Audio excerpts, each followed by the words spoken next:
अस्सलाम वालेकुम। वालेकुम अस्सलाम। क्या कर रही हो? बाजी अभी नमाज पढ़ के उठी हूँ। क्या आपने नमाज पढ़ ली है? जी अल्लाह की कसम मैंने नमाज पढ़ ली है, मैं रोज नमाज पढ़ती हूँ।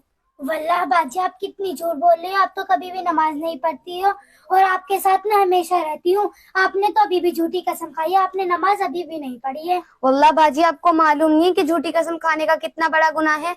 आप सल्लल्लाहु अलैहि वसल्लम ने एक मर्तबा सोए हुए थे तो वो गजब में उठे, फौरन उन्होंने इरशाद फरमाया कि अल्लाह तबारक व तआला क़यामत के दिन उस शख्स पर रहमत की नजर नहीं डालेगा।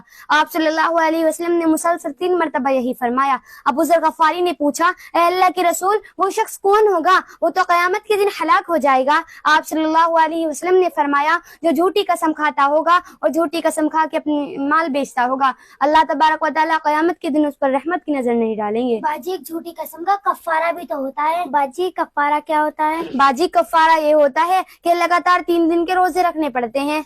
बाजी मुझे मालूम नहीं था, अब मालूम हो गया है। मैं नमाज भी पढ़ूंगी, कभी झूठी कसम नहीं खाऊंगी इंशाअल्लाह।